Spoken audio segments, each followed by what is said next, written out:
Brock, I'm in a pickle. I think I'm falling for my fitness trainer. I haven't crossed any lines, but I must say I am extremely happy when I am with him, and I keep finding reasons to contact him. I am married, but my husband has a traveling job, so he is rarely around, and my trainer has become a really important person in my life. I think the fact that I'm writing this to you, though, should tell you I'm in trouble. Should I just find a new trainer before this gets even more complicated? My trainer is single, but again, nothing has happened. In fact, I don't even think he thinks about me any more than just his client. I'm just really confused about my feelings right now, and I'm feeling guilty. Please help. And I did share this onto my Facebook and had tons of people telling you basically what you have already kind of confirmed in this message, which was like, yeah, you probably need to get a new trainer. But I'm going to dive a little bit deeper because, I want to be a dating expert. If I just said, leave the guy. Right. I'm going to give you a couple reasons as to why you're in this situation to begin with, in case anybody else finds themselves in this as well. There's like Gino and I talked about this, the cliche of always of falling for your trainer or vice versa, like, having some type of relationship with your trainer. There's a very, very, very clear reason why this happens, and it's scientifically backed. Whenever you are exercising, you're releasing oxytocin, which is the same hormone that is released when you're falling in love.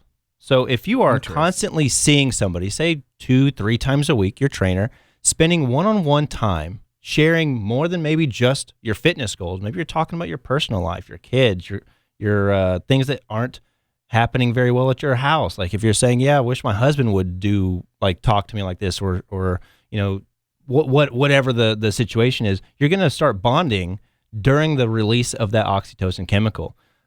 Not to mention that exercising also releases other feel-good chemicals. So you're really, really just in this environment that promotes the client to fall for their trainer.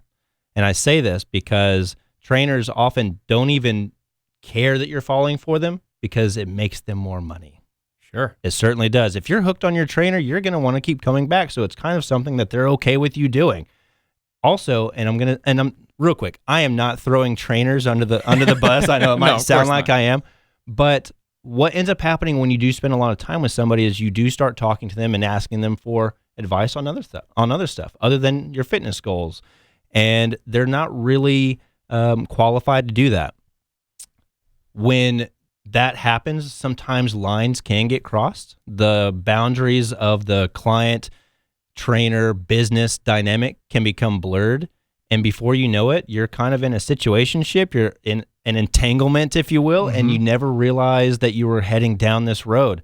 So it's really important that you try your very best to maintain the understanding that you are going to be releasing chemicals. You're going to be really close to somebody who might even be attractive because they're likely in shape, and you're going to be smelling pheromones. We release these pheromones whenever we're working out, especially guys.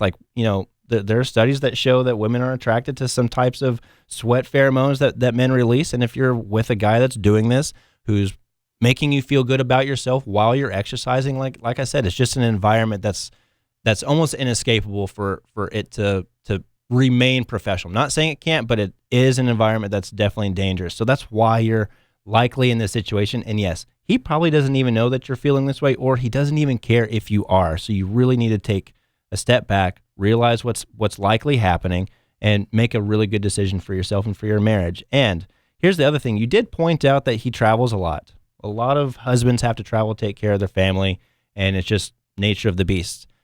If you are feeling that there's a void in the relationship, you're not getting that quality time, you're not getting those words of affirmation about the way you look or the way that you feel or he feels about the relationship, these are moments that highlight more than ever that you need to sit down and have these types of conversations, that you need to make sure that you're constantly connecting and reconnecting, because it is normal to sometimes lose a little bit of focus in your relationships, especially your marriages. It happens all the time. Sure. But this is also a really good opportunity to realize that you need to continue dating your partner. All those falling in love feelings I was talking about, the oxytocin, that is replicatable, and you need to be replicating that with the person who you took a vow to spend the rest of your life with. So really step back, look at what it is that's happening, understand that it's not some type of fantasy Disney thing. This is a very scientifically traced interaction. This is why you're feeling this way. It's not some divine thing. This is what's happening. You need to step back, acknowledge that, and put that energy into your husband. That's where that needs to be. And if I could give you any advice, it's going to be that, and definitely change your trainer, but understand that this is possibly going to be something that happens again, because this is what happens when you're working out with somebody multiple times a week and you don't have your partner giving you those affirmations. So you need to look at all the parts of this environment and see where you're able to take better control and making sure it doesn't happen again. Because just switching your trainer doesn't mean that problem's solved. It's really important that we know why this is happening and how best to combat it. And I think that's probably the best option that you have. It's not every day when you can rely on science when it comes to some of these some of this advice. Very true. This time very you true. can to let her know that it's not just this fairy book, Yep. fairy tale. It doesn't mean it's meant to be. It's not Right. some infatuation thing that can just like run amok. And there are going to be very serious consequences if you do follow on to this just feel good feelings and chemicals that are rushing. So you need to be very, very careful with what's happening. And again, anyone else that's out there that's feeling this type of thing happening with trainers, or I've even heard this happening with people who are hairstylists, people that you Sure. have a lot of time that you share these types of experiences with, where you talk about more than just what it is that you're there to talk about. Like, we can cross boundaries really, really easily when we don't identify that we have needs to connect with people. And Jay, you need to be connecting and reconnecting over and over with your husband. Well, open conversation with him about that too. Oh, yeah. Obviously, Yeah. and then you guys Oh, can yeah. work out together. Exactly. Yep. No, very good. And like I said, it's interesting about the science. When somebody would ask you about trainers or whatever, would you maybe recommend someone, maybe a trainer of the same sex, so that wouldn't be an issue? I mean, yeah. Well, here's the thing. Like, you can absolutely have a trainer of the same sex.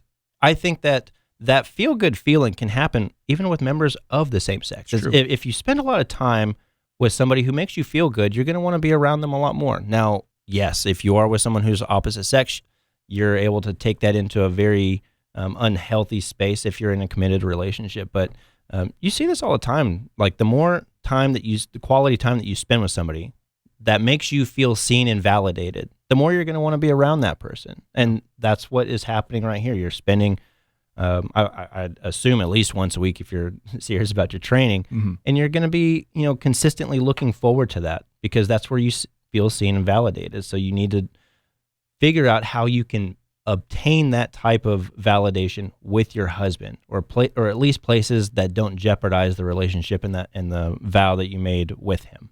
Reminds me a little bit, not to go off on another tangent, Sure. we only have so much time, but kind of you hear the term work husband or work wife. I think that's a lot of that boundary that you start crossing. That is, Gino, nailed it. That is the exact same thing, because when you're in proximity with somebody for hours a day or consistently, it's bound to happen. So you just have to be really, really cognizant of it, so it doesn't jeopardize the relationships that you're in and that you made promises to.